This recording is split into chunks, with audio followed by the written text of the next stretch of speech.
Namaste, everyone. As usual, we can start by bringing the group consciousness within. So think of everyone who is over here as within yourself. And then we will begin Om by taking a deep breath in. And as we exhale, we do Om. So take a deep breath in.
Our usual disclaimer: when you attend this session, you do so with the understanding you're responsible for your own well-being.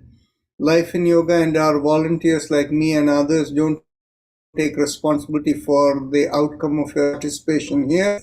So please exercise caution in what you do, and please make sure that you observe the rule of yoga as coming from the Yoga Sutras, that whatever you do must be without any strain whatsoever. Everything should be done with such light effort whereby you can have meditative focus within it. A good way to ensure that is to keep awareness in your breath and how you feel within, and always make sure the breath is slow and smooth.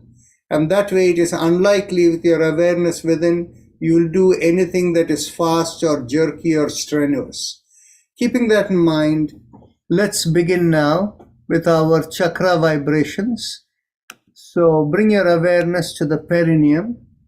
Pressing on the little finger with the thumb, we begin with Lam. Take a deep breath in, and as you squeeze at the perineum, Lam.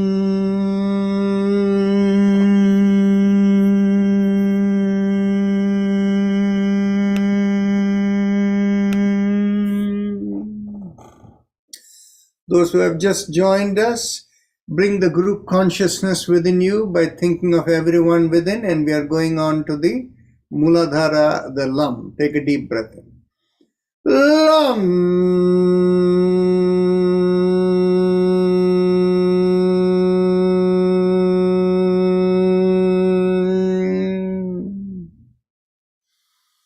Lam.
Release the fingers, continue.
Last time.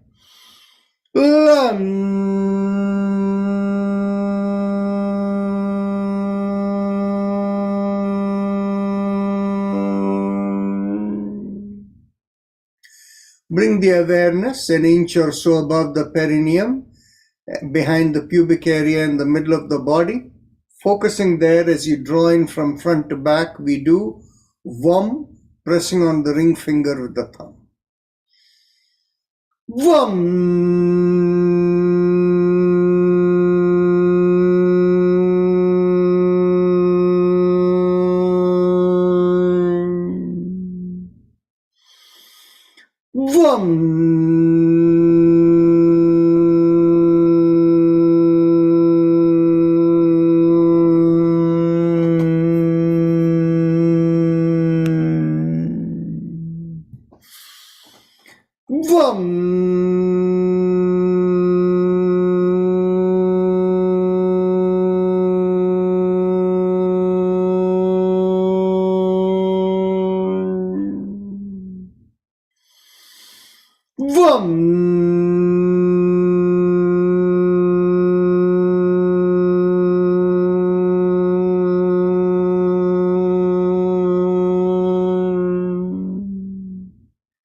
Release the fingers, continue.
Last time.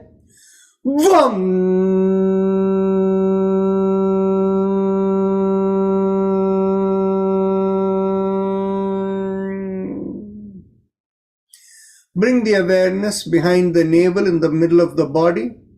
And as you draw in at the navel, we do Ram, pressing on the middle finger of the thumb. Ram.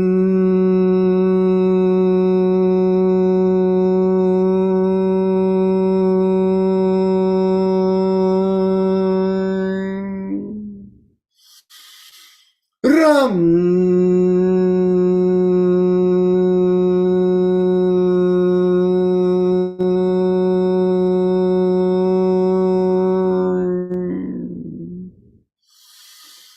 Ram.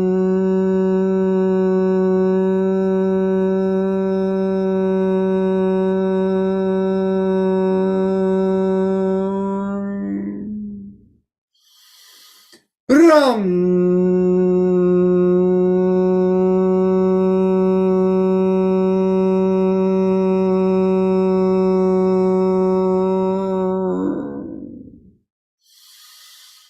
Ram.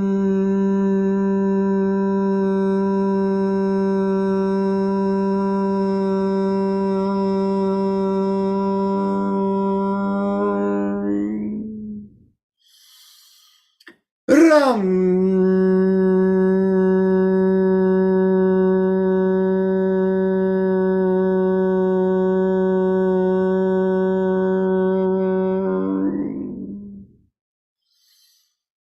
Ram.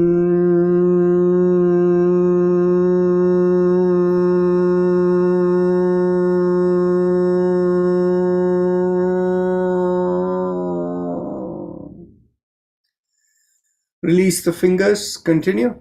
Ram.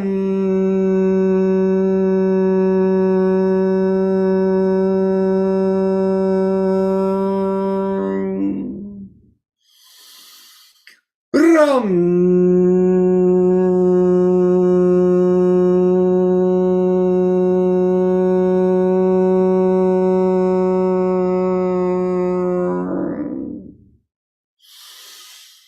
Ram.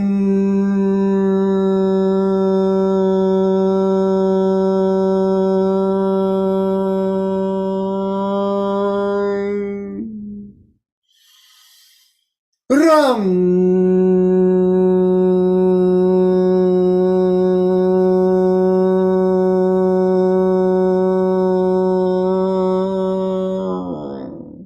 Last time. Ram.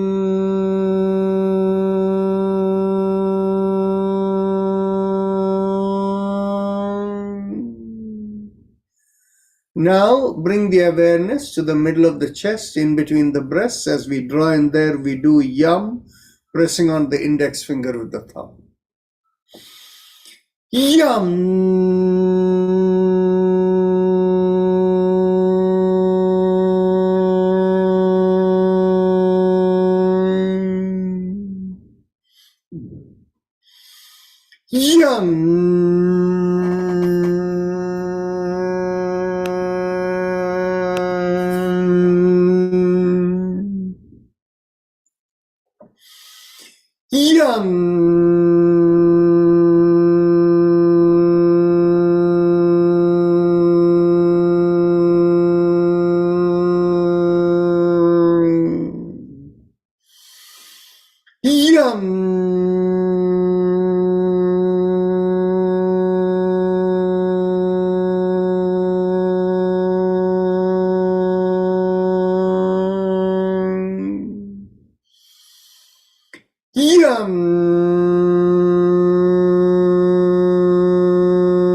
Release the fingers. Continue.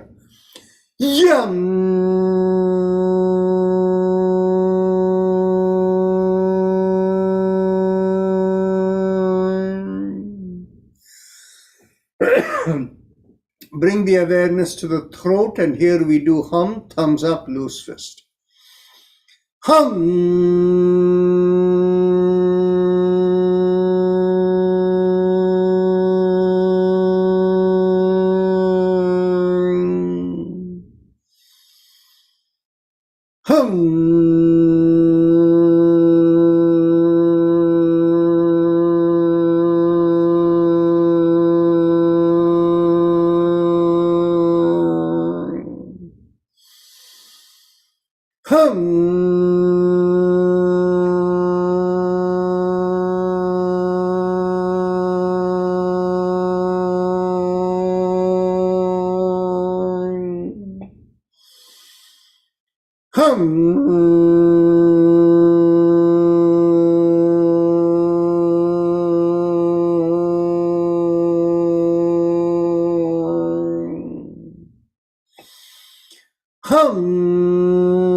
Release the hand, continue.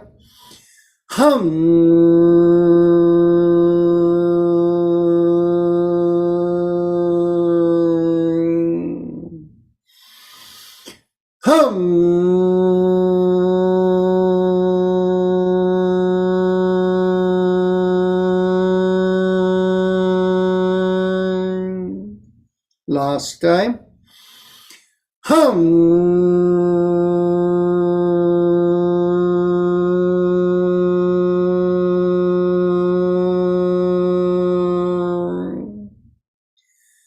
Bring the awareness to the middle of the head and focusing there, thumbs up, we do chum.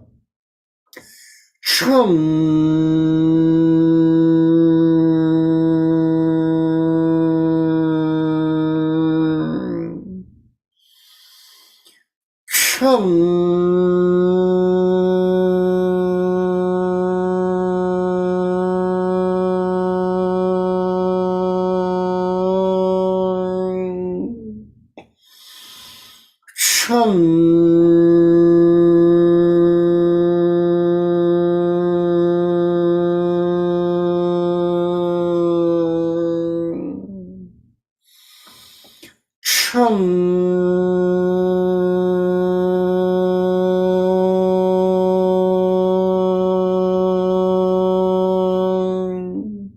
Release the hands, continue.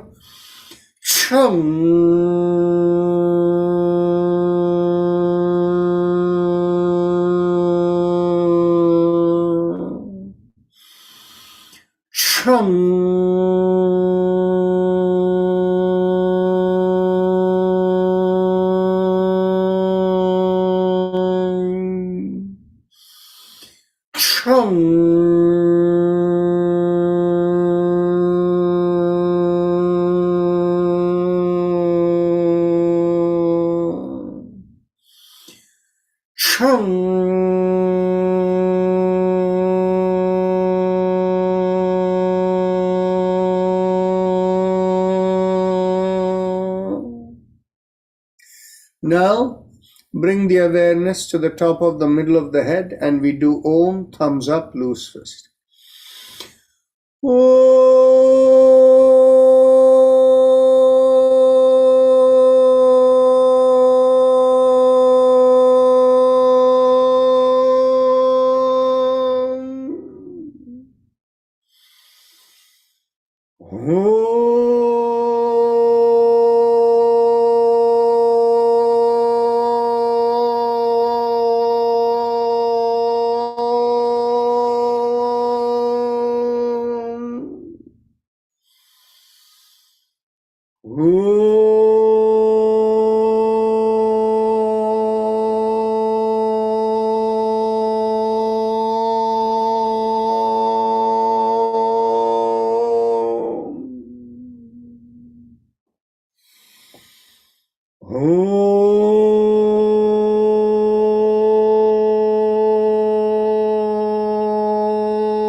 Release the hands, continue.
last time.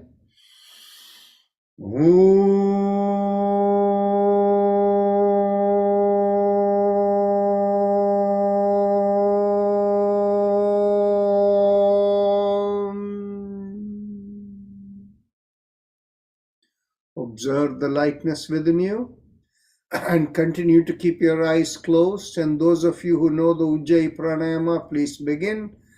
And those of you who need instructions, bring your awareness to the lowermost part of the mouth that connects into the neck, the throat area, and focusing there.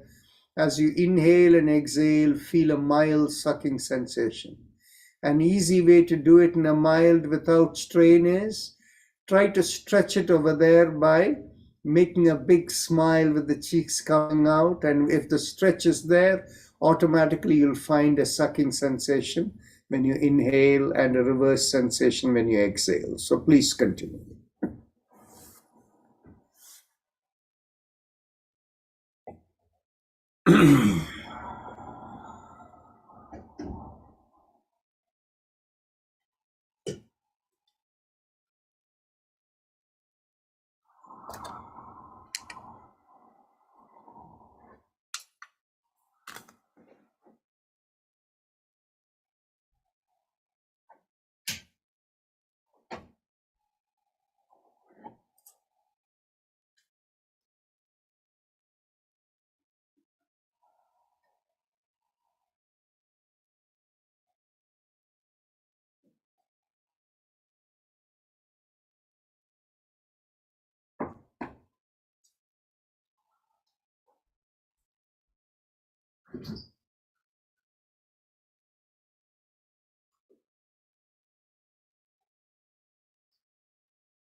As we continue the Ujjayi Pranayam, let's go on to the shoulder rotations.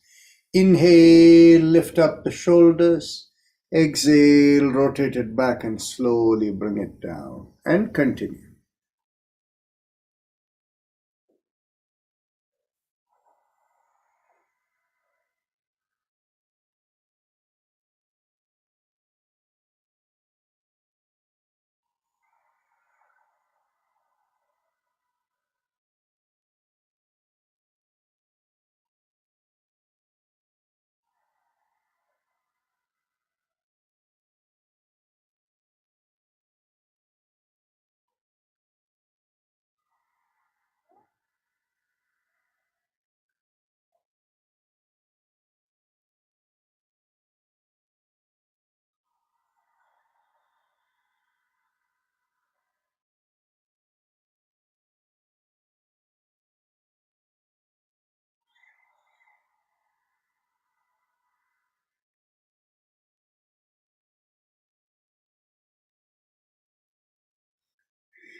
Last shoulder rotation.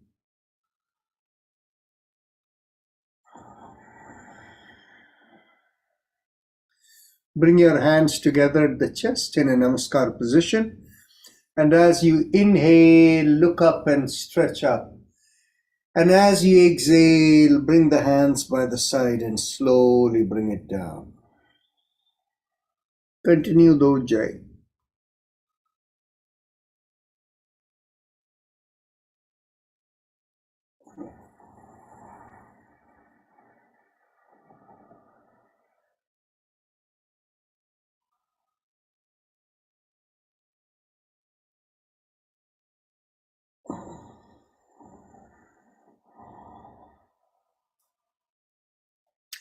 As you inhale and stretch up, as the shoulder pulls back and the head goes backward, you make a slight leaning motion backward before you begin the exhalation. Continue.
Last time.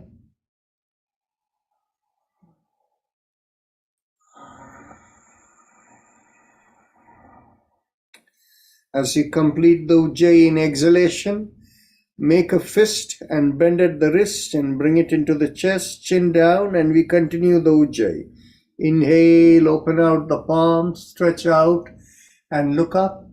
And as you exhale, again make the fist bend at the wrist and slowly come in, chin down, and continue.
Last exhalation.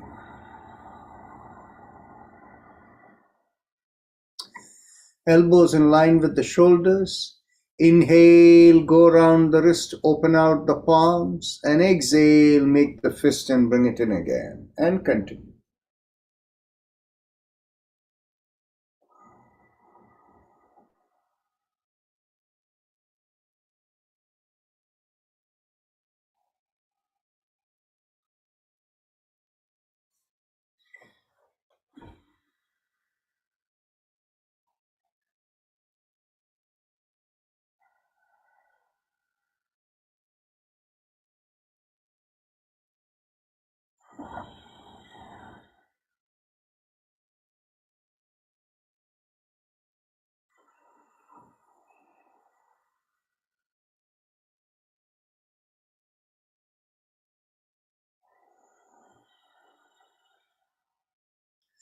Last inhalation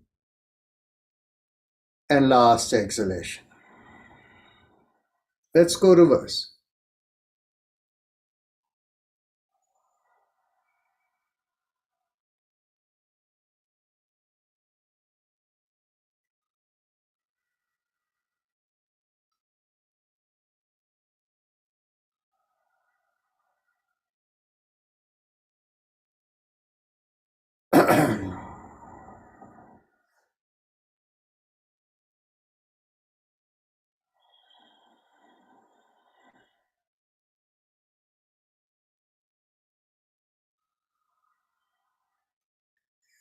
Last inhalation and last exhalation. Now we can go on to our bring the fingers, hands together in a clasped way, and as you inhale, push on one behind one palm and stretch out the wrist, and exhale, come back to the normal position. Inhale, push on to the other side, and exhale, come back, and continue doing this.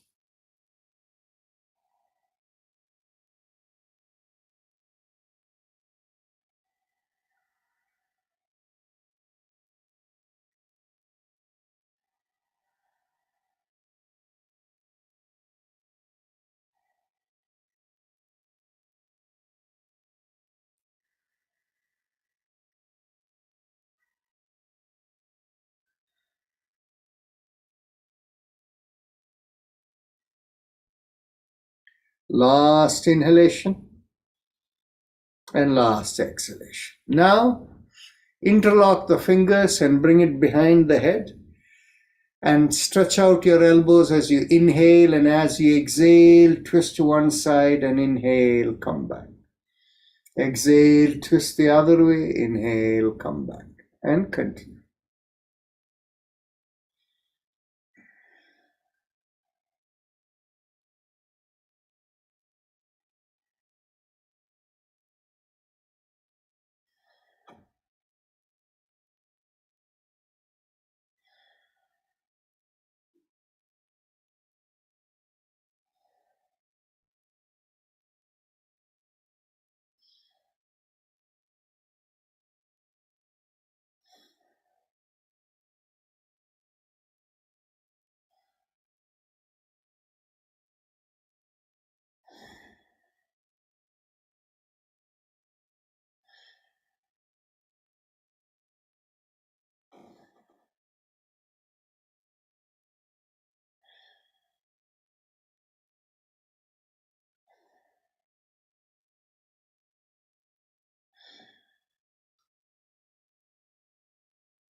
Last exhalation, inhale, come back. Get hold of the elbows behind the head. And as you exhale, pull on one elbow, inhale, come back. Exhale, pull on the other elbow, inhale, come back. And continue.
Last exhalation, inhale, come back.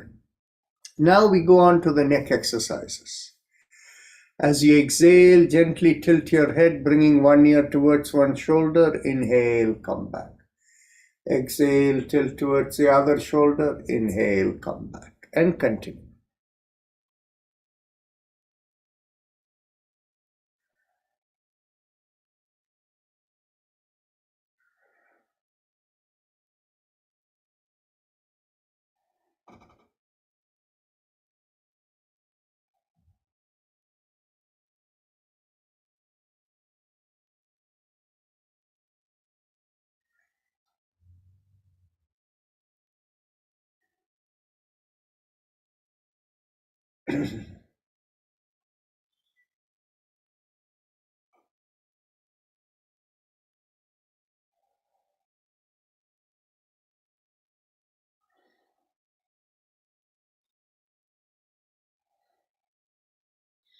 Last exhalation, inhale, come back.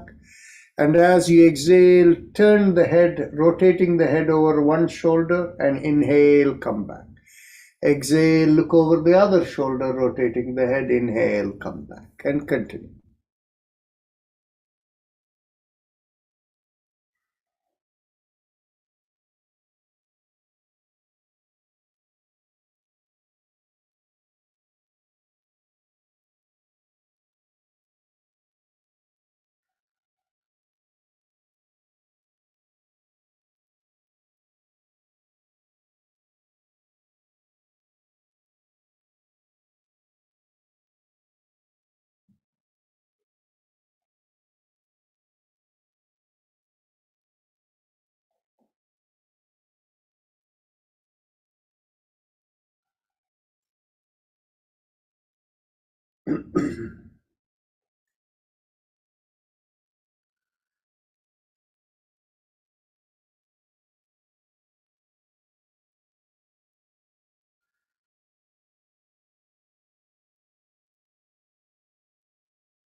Last exhalation, inhale, come back.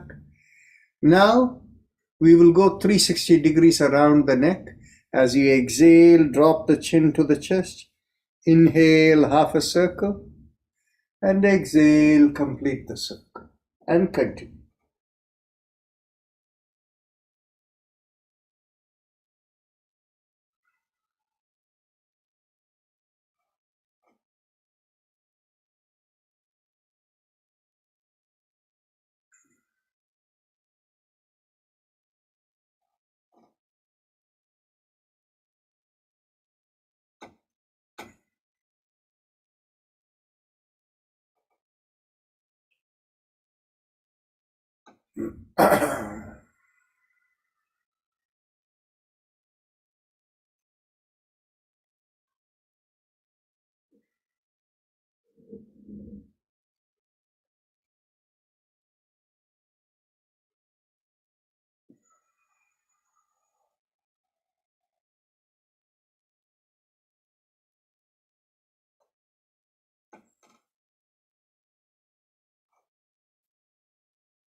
Last exhalation, and then we go in the reverse direction.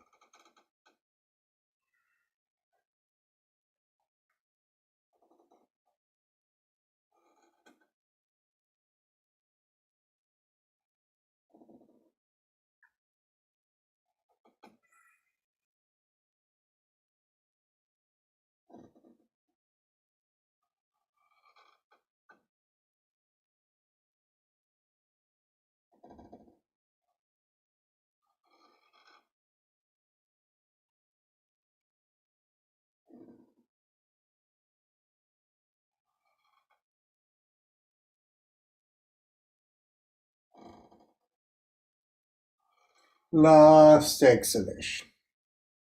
Now, let's go on to Kapalbhati before we go on to our spinal twist. So, as you exhale, you pull up the pelvic floor, take the abdominal area in, and we do this in quick bursts of exhalations, but it has to be done without strain. So the best way to do it is take a deep breath in, feel the belly come out, and as you exhale, draw the like blow the nose out and feel the belly go in.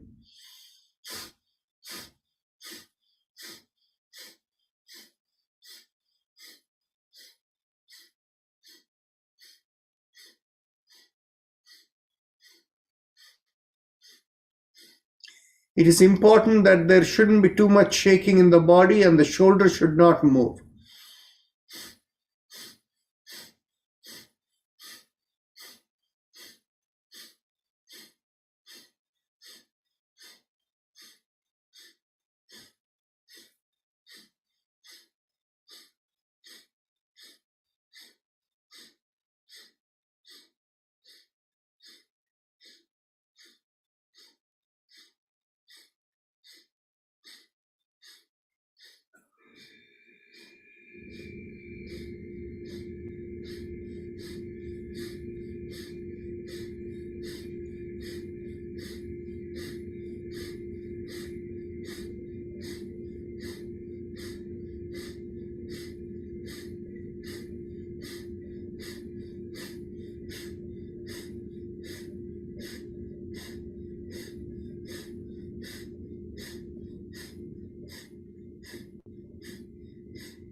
Now let's do 3 breaths of Bahya Kumbhaka.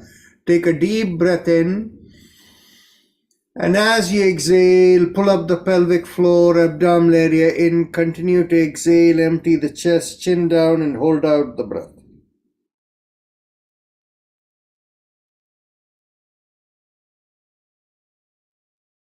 When you can no longer hold out the breath, take a slow, deep breath in.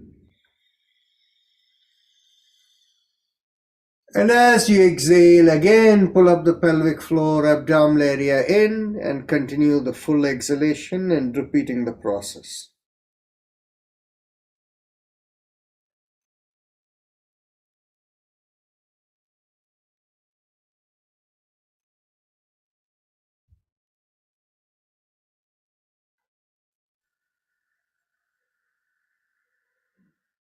Last exhalation.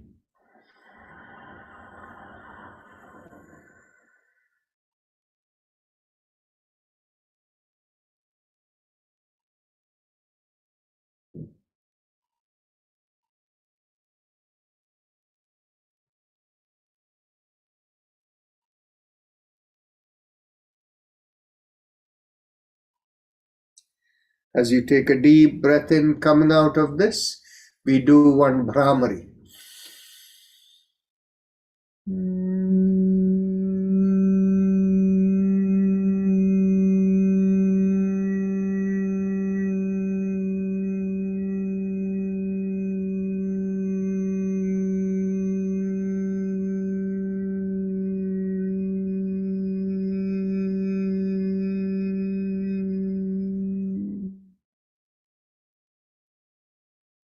Now, we can go on to our spinal twist. We'll do first round, once in each direction. Take a deep breath in, and let's go to the right as we exhale with Ah. Ah.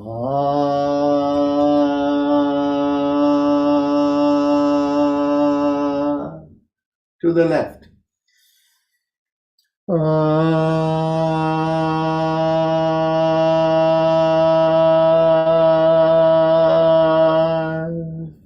To the back.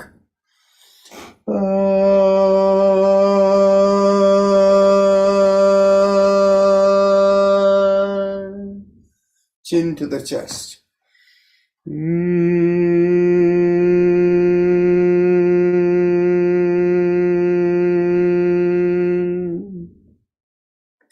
Second round, twice in each direction to the right.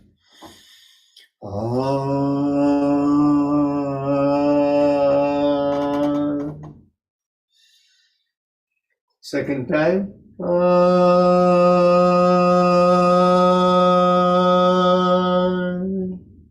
To the left.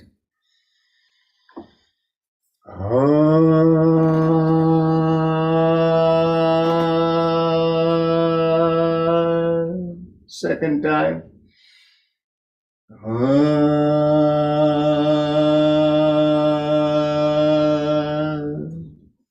To the back.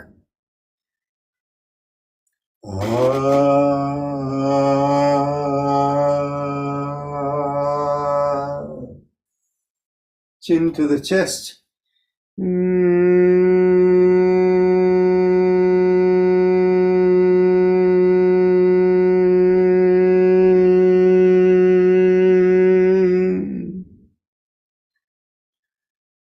Second time.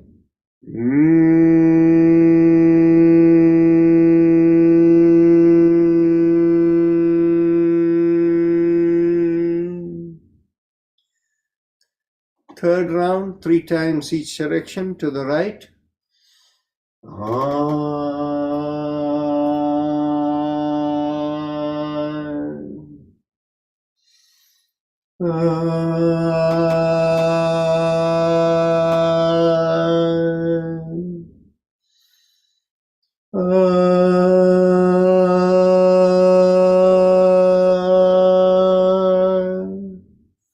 To the left.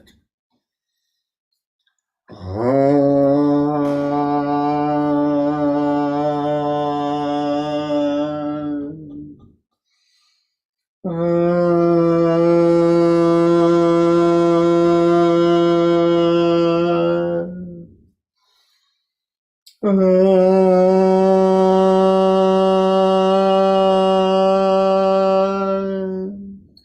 the back.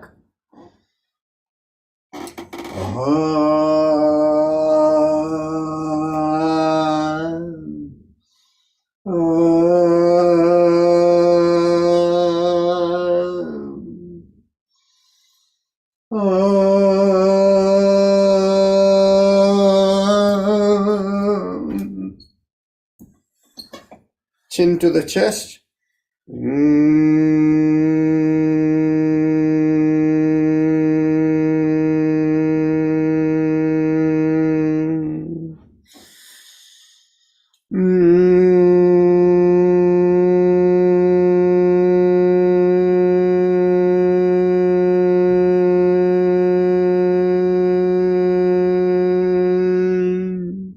Last time.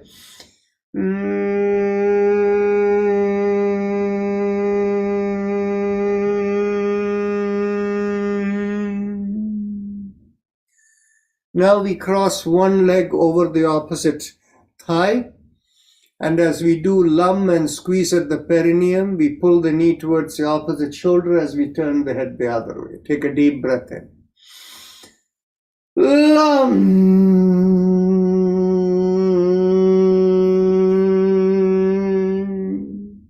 Second time. Lum.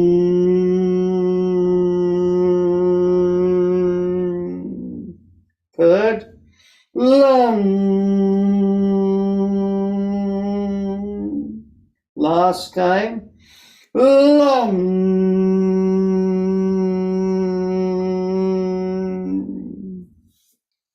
Now let's cross the other leg over. Lum.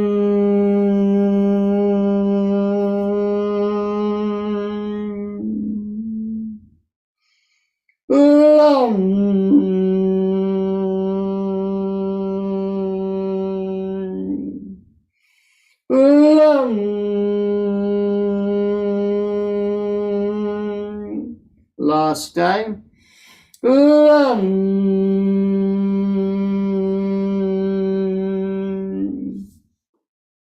Now we bring our awareness to the top of the head, and there we do Ah or Om, whichever makes you feel better, 3 times.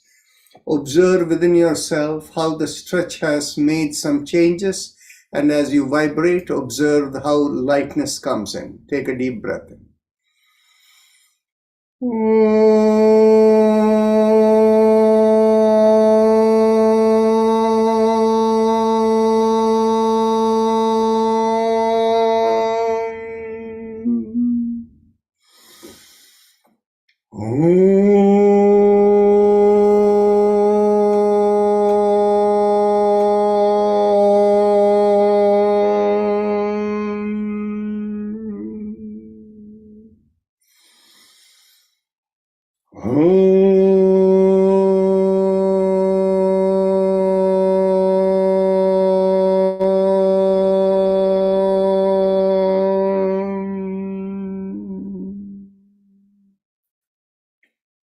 Now we are ready to stand up, and those of you who don't have good balance, you can remain seated, and those of you who are standing up, make sure the feet are comfortably apart and at least shoulder width, if not slightly wider. And bring your hands to your hips, whether you're seated or standing. And as you inhale, push on one side and make a backward arch. Exhale, come up. Inhale, push on the other side and make a backward arch, and exhale, come up. And continue.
Last inhalation and last exhalation. Now, get hold of your elbows behind the back. Take a deep breath in.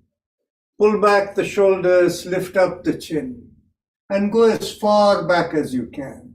Let's take 5 slow, deep breaths in.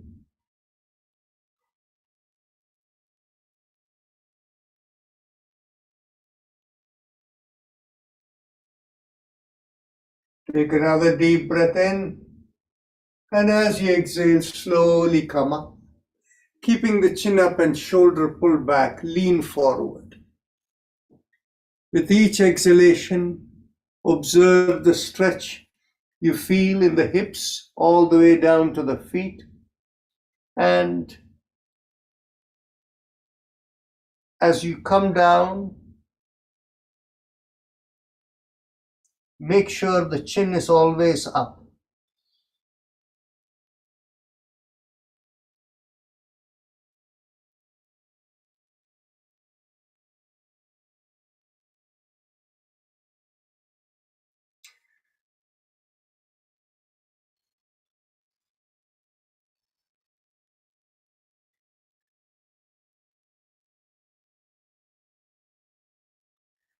Take a deep breath in, and as you exhale, bring the hands down towards the floor.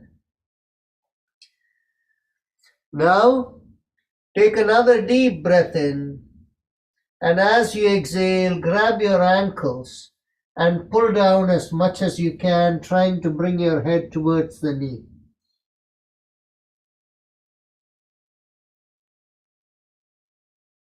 Take another deep breath in, and as you exhale, drop the head, and then inhale, slowly come up. Now bring the hands to the hips, and we'll go around the hips. Inhale, half a circle, and exhale, complete the circle, and continue.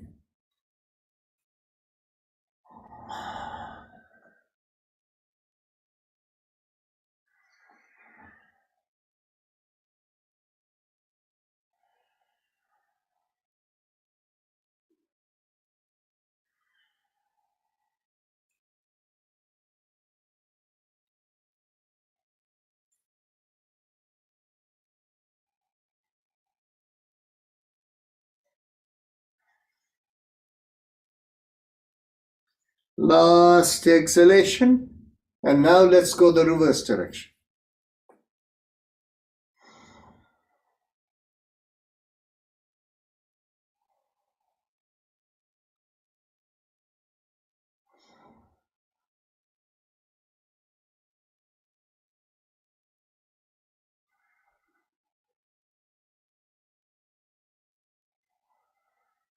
Last inhalation and last exhalation. Now you can take your seat, and we will do the alternate nostril breathing for a few breaths, and then we'll go on to the Bhastrika. A reminder for everyone, today being Sunday, we have a half-hour extra time for any discussion, any questions you may have.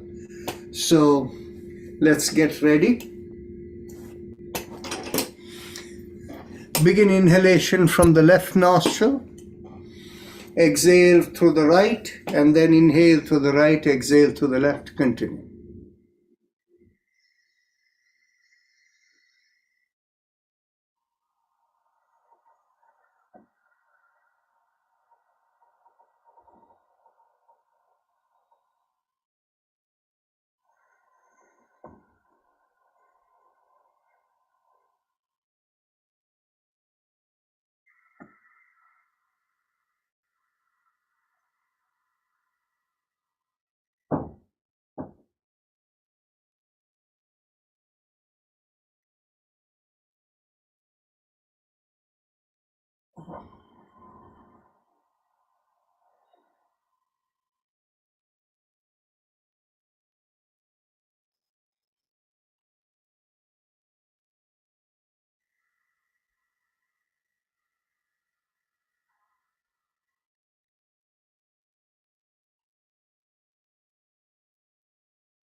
Once you finish the last exhalation from the left nostril, we can go on to the Bhastrika Pranayama.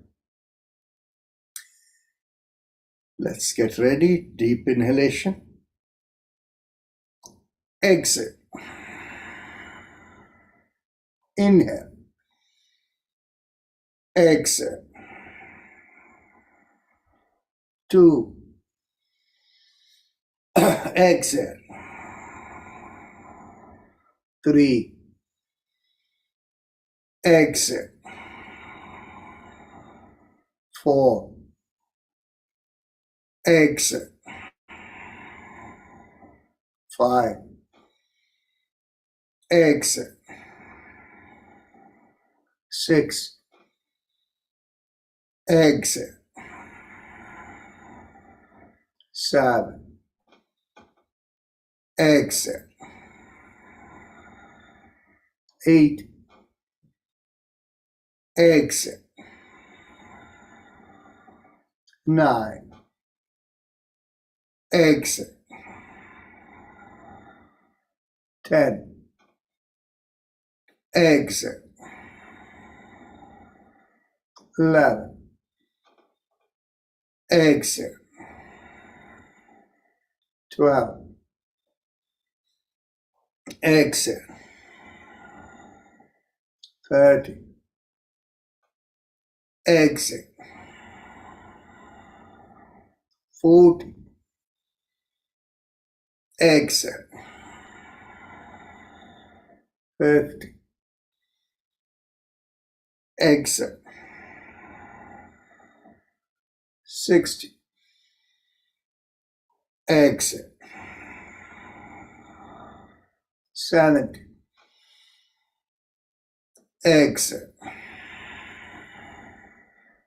80. Exit.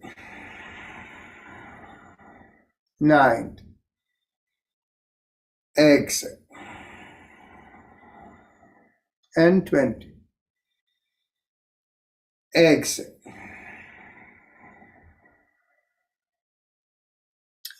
Ujjayi Kumbhaka followed by Bhramari.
Let's get ready for the second round of Bhastrika. Exit. Inhale. Exit.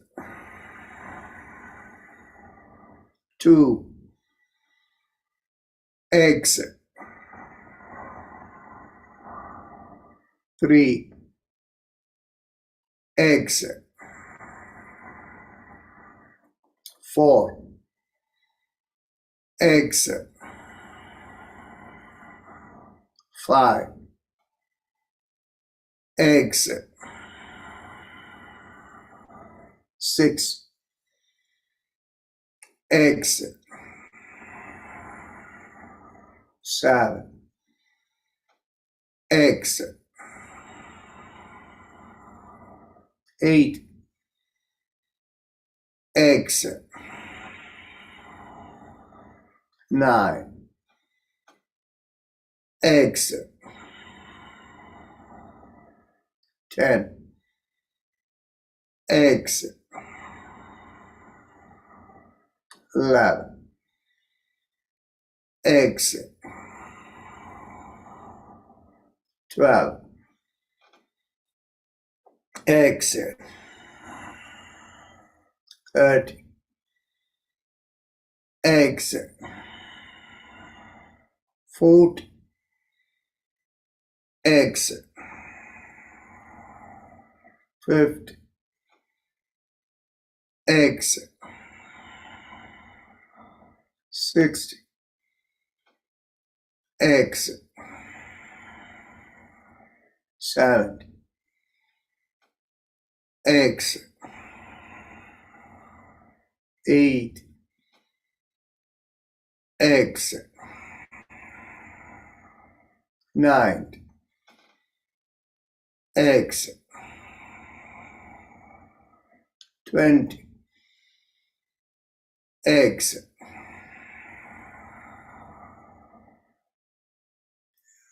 Ujjayi Kumbhaka followed by Brahmari.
Now we go on to the last round of Bhastrika. Exit. Inhale. Exit. 2. Exit. 3. Exit. 4. Exit. 5. Exit. 6. Exit. 7. Exit. 8. Exit. 9. Exit. 10. Exit. 11. Exit. 12. Exit. 30. Exit. 40. Exit. 50. Exit. 60. Exit. 70. Exit. 80. Exit. 90. Exit. 20. Exit. Ujjayi Kumbhaka followed by Brahmari.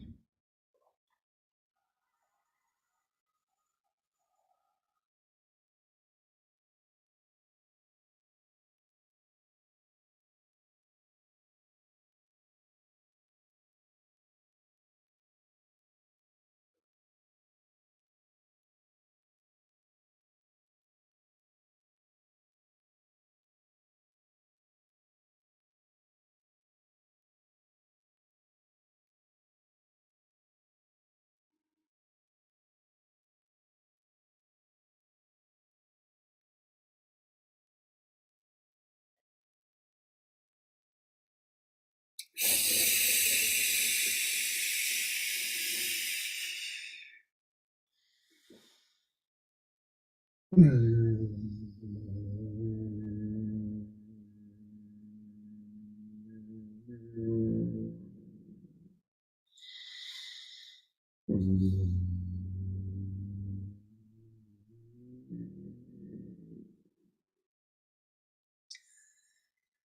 we get ready for meditation. So just visualize lifting your awareness above the head and mentally tell yourself, I give up all ideas and concepts and I care about nothing. I let go of everything, I let go of everything, I let go of everything. As you let go of everything, feel a lightness come onto you. If you have a preferred method of meditation, personal mantra, you can use it. Otherwise, bring the awareness behind the lower part of the sternum and visualize a rising vibration going through you and out of the top of the head. And visualize the flow as 3 syllables. Haim Im Om, Haim Im Om, Haim Im Om. And as you do that, we will have Om playing in the background.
Mentally affirm to yourself, may I be guided to fulfill the purpose for which I am born. And with that as a thought, become aware of the senses from the top of the head all the way down to the bottom of the feet. The senses given to us to fulfill the purpose for which we have been born.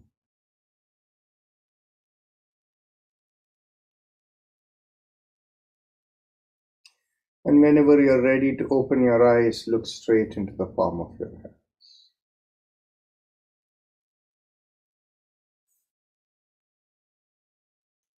So now we have extra time today being Sunday. So if anybody has any questions, you can unmute. But before that, I have a quick announcement. For those of you who are in the DC metro area, in the Maryland, Northern Virginia area, next Saturday, we have a program where it's at 10 in the morning in Maryland, where we will be learning about organic farming and visiting an organic farm.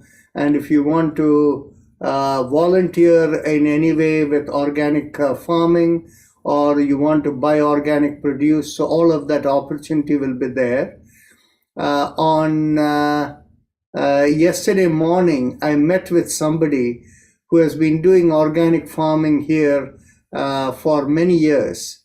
And the reason for our interest in organic farming is, after my visit to India, where I saw that in the Western India, they were using what they call as the Pada Abhyanga, where they were using oil and rubbing with bronze in the feet, and black stuff would come out.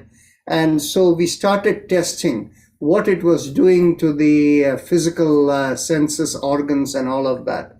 And what we found is that in the physical level, it was actually doing a detoxification process. So we ran our pre-post test with the BioWell machine that we have. But what we also found was that there are other ways to deal with it. There is something called a foot bath ionizer that is available if you look at Amazon or Walmart or whatever. And that is even more effective in cleansing out.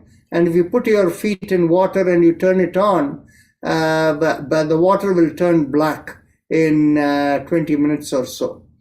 And so how it cleanses. But the trouble we found was, when we did our tests and all of it, we found that the ionizer is so effective at the physical level, it actually compromises your spiritual connection. And so what ends up happening is, for people who, they recommend over there that people who have heart-related problems or who are diabetic, they should consult their doctor before using it. But the trouble is, if you go to a doctor, they won't understand anything. And from what we read is, that's their only way of covering their backside, that they've had their disclaimer in there. And so that is something we don't want to recommend. The Pada Abhyanga is not as effective, so it's much more milder. And so if the ionizer is used, it had the detoxification effect, all of these. We were looking at how organic farming, the organic produce, has the same kind of thing, that essentially it creates less toxins in the body, and it may even have a detoxifying effect. So that is why we inquired a little bit. And so we have arranged this for next Saturday for people who want to learn about it and engage in any way, whether buying the produce or, being a volunteer in the farming or whatever. So is there anybody here from this area who would be interested? If so, by a show of hands, and in the middle of the week, I will give more details about coming in.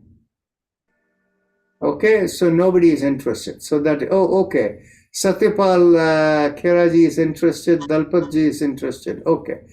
And so I will let you know, and I'll announce it now, daily session around Thursday, Friday. So that way you will have a heads up on what we are doing. Doctor, I have a question. Yes. Yes, this is the winter time, so this is like a greenhouse, or how you going to see nothing plant there?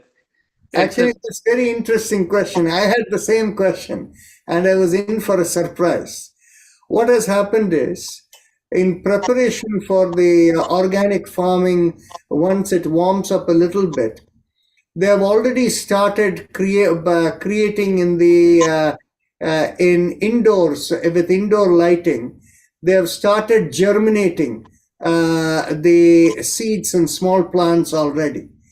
And apparently within a month, they will all go out onto the fields in a month.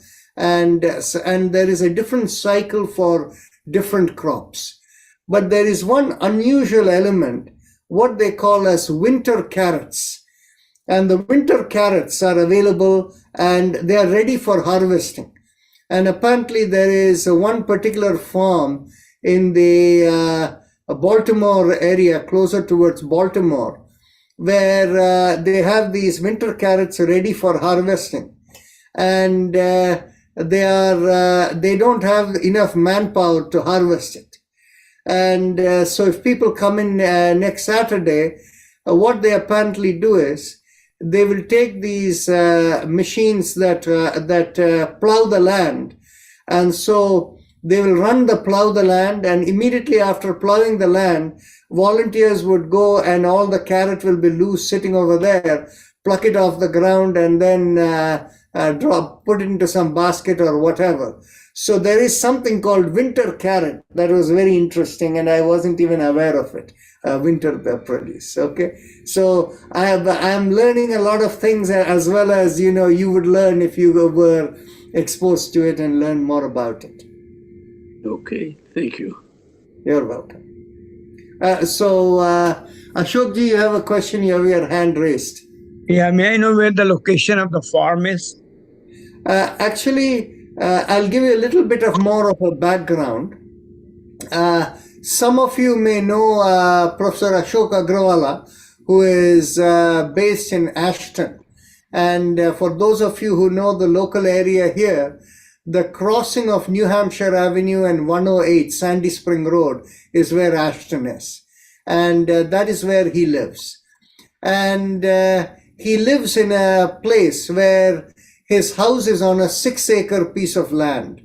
So because he has 6 acres of land over there, a few years back, one of his neighbor who is in organic farming, he started doing organic farming. He asked him to do on his land. So that became the connection. So we will be meeting at his place in Ashton at 10 o'clock next Saturday. And from there, we will go probably slightly northward or eastward towards Baltimore, where the farm is, where this would be done. Now, of course, those of you who don't want to come, you don't need to come. But initially, there will be a little introduction about organic farming that this man, whose name is Tom Farquhar.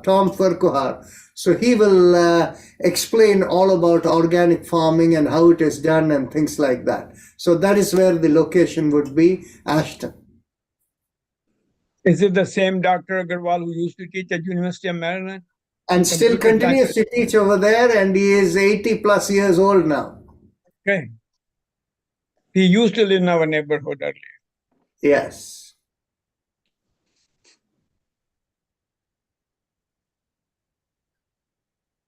Okay, so that was the announcement, and so that was supposed to be more a sideline for people who are here in Maryland and this area.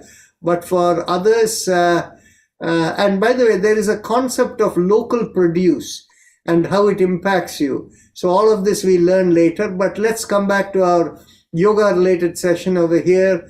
Any questions on any of our practices, what you do, or any philosophical questions?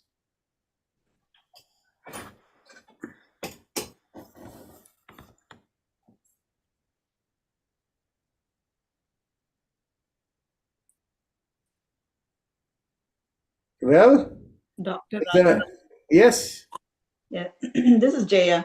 Yes. I have, off late, like I'm kind of seeing that I'm getting a lot of dreams. I don't know if it's the sleep. Is it? Looks like I'm kind of consciously sleeping, and getting a lot of dreams.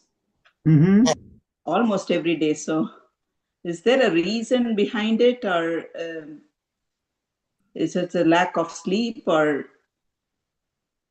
I cannot give you an answer for that because we have not done research or thinking on this. Okay. And so unless we have where we do some research and we have a definitive thing, I cannot give you an answer on that. Generally, what is thought is that there are two types of dreams.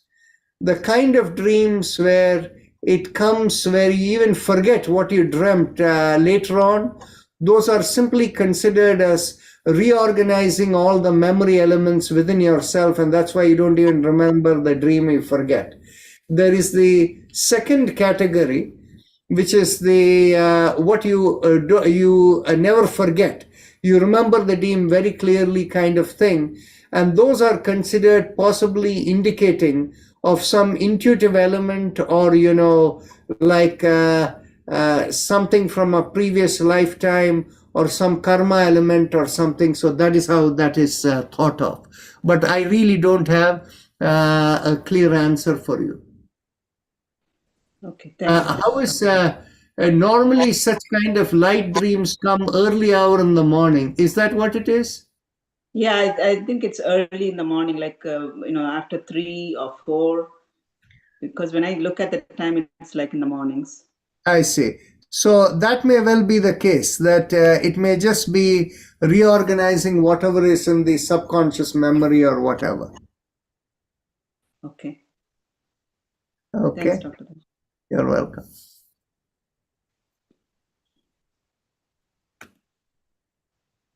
Dr. Rajan, Yes, go ahead.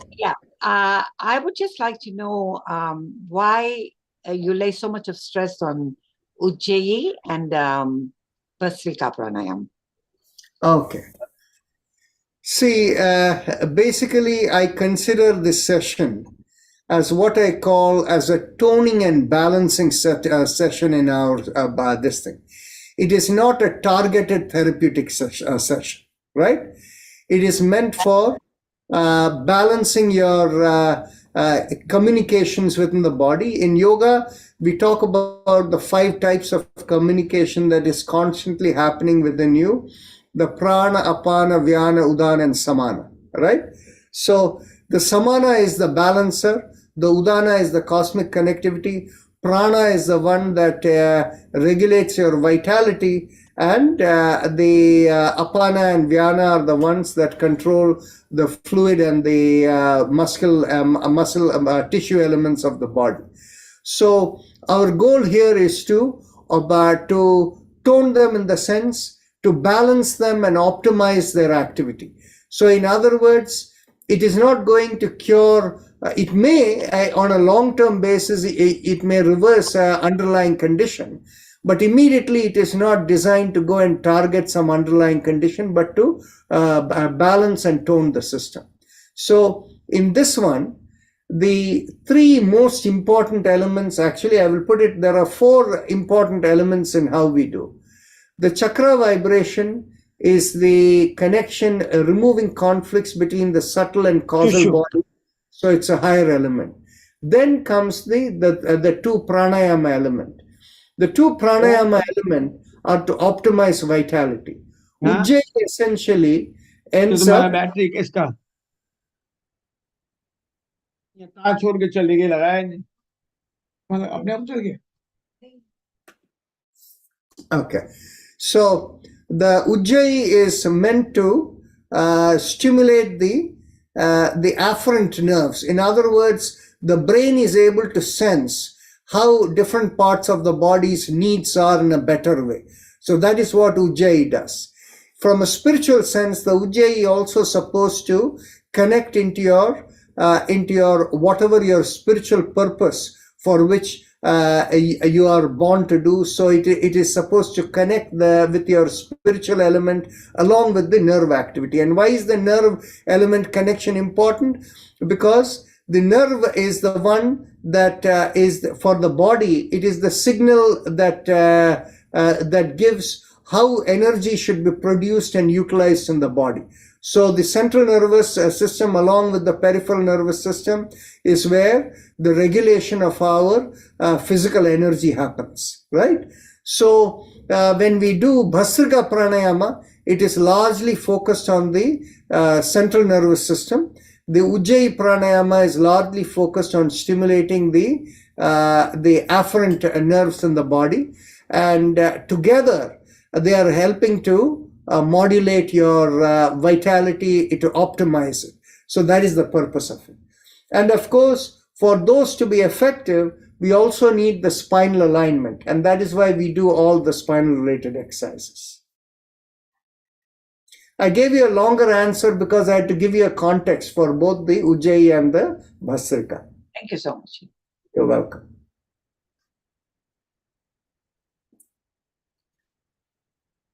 Any other questions, thoughts from anyone? Can I ask, what is your favorite pranayam? What is my favorite pranayam? It goes without saying, Ujjayi.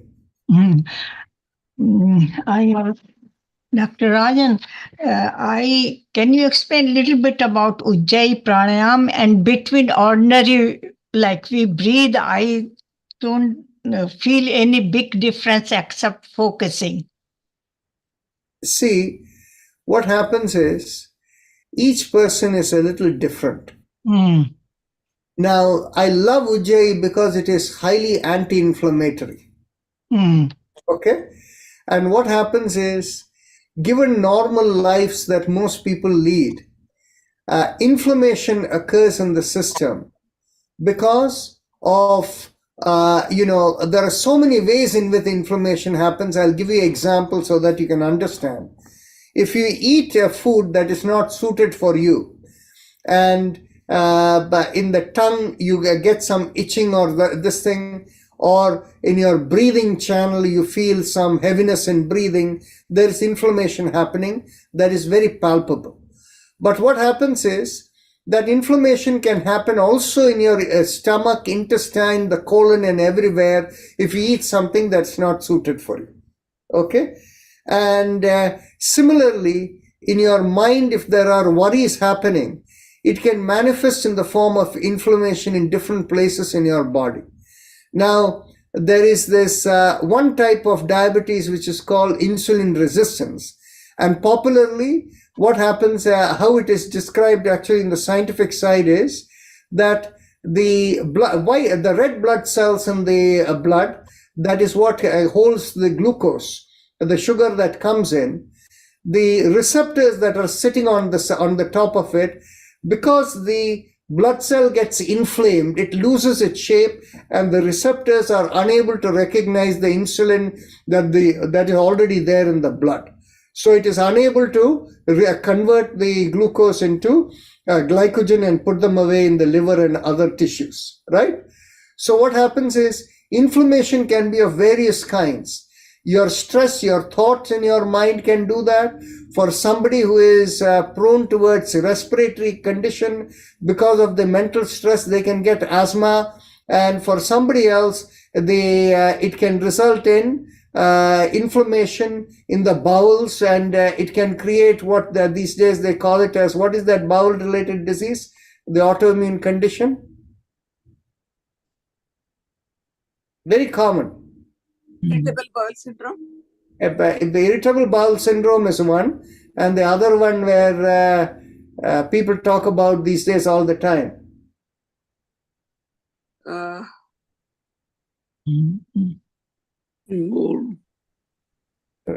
whatever it is, it'll come. And so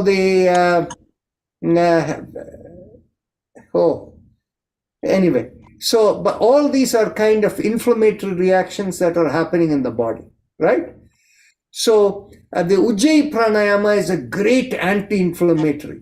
You know, when you have joints that get overused and swollen, the Ujjayi pranayama is still working with it. So, in other words, this is the reason I pay so much attention to Ujjayi, because it has an anti-inflammatory impact, and because of the I believe it is because of the afferent nerve communication. So you can understand how that works. And if it has to be done with gentle awareness.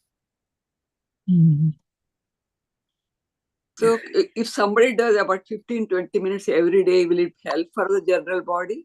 Of course it will. And the thing is, you see, my favorite exercise on my own when I'm doing is I do what is called walking meditation with Ujjayi pranayama, and I do it for 45 minutes. Oh, that's great. Is it diverticulitis you are talking, Dr. Rajan? What is that? Diverticulitis?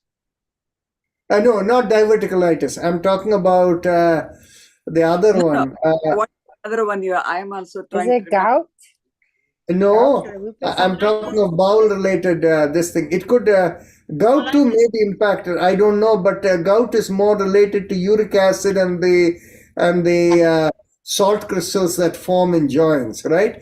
No, but the popular these days, I'll tell you what it is. Colitis, What is that? ulcerative colitis. No, that too is this thing. No, I'm talking about Crohn's disease. that's right. Crohn's disease is what I was thinking of. Crohn's disease, yeah. Yeah, Crohn's disease. Okay. So Crohn's is a popular autoimmune disorder that essentially creates inflammation in the system where people get bowel pains and things like that, right?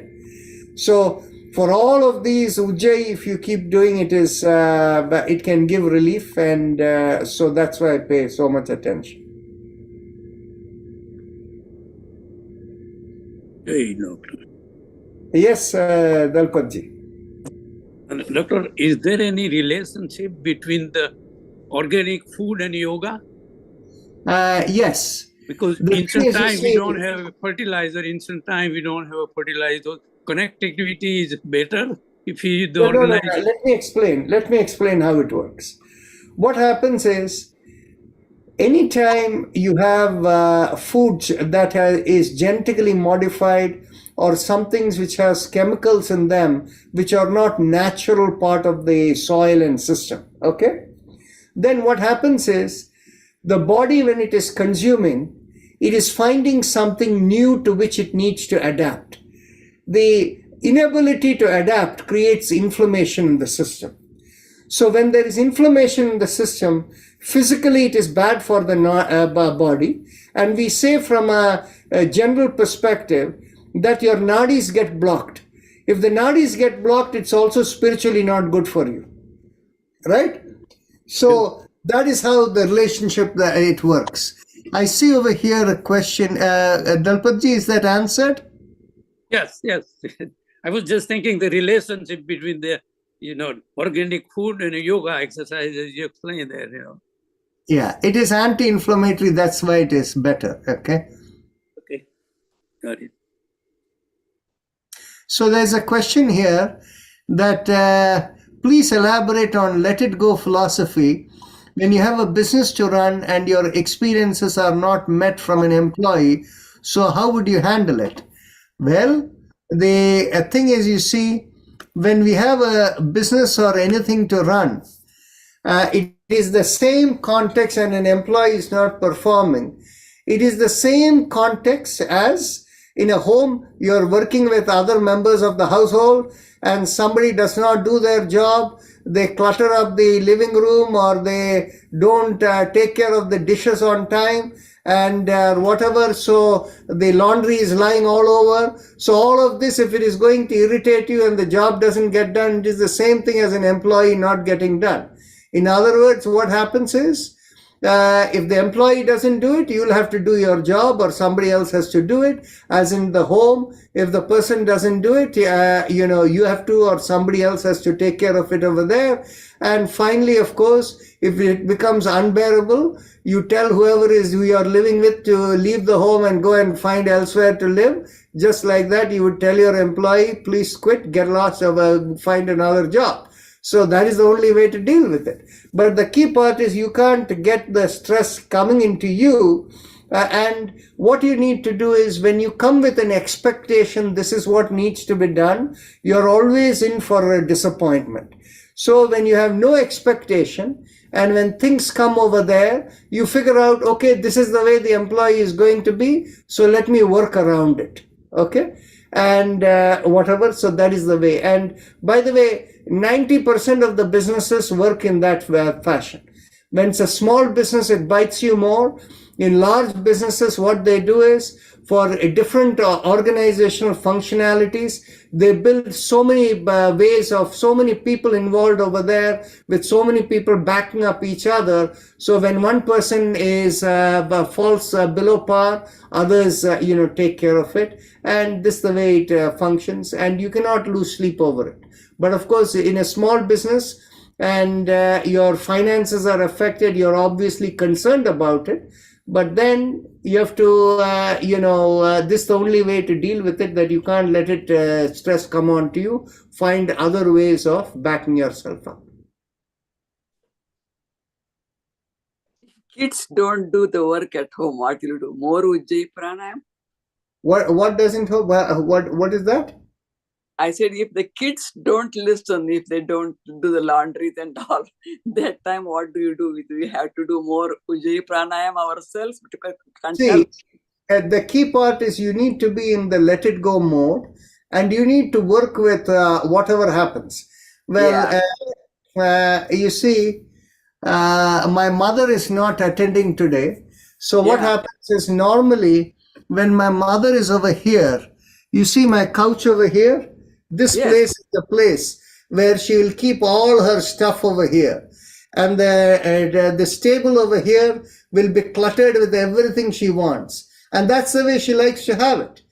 And so when she's over here, I usually bring a big tray and I put the tray over there. And the tray, she has everything she wants, whether it is her nail clippers, her hairpin, or medications, or her comb, everything she will keep right over there. Now, what happens is, if you come and see my desk, just like my mother is messy over here, my desk is equally messy if you see my desk, okay? But what happens is, the key part is, when we see, this is the case, if it gets to you, that's not being kept, this thing orderly, whatever, then in which case it is your reaction that is affecting you. Same thing with the children. So if they don't do the laundry or whatever, basically make sure the laundry goes into a nice bag, plastic bag, and gets put away so that the smell is not there in the home. So you put it in some corner, this thing, till they are ready to do it. Hello. One last question, Dr. Rajan. Go ahead. How do you do the walking meditation with Ujjayi? Okay. Is there any count you follow or? Anyway, actually, how I do the walking Ujjayi.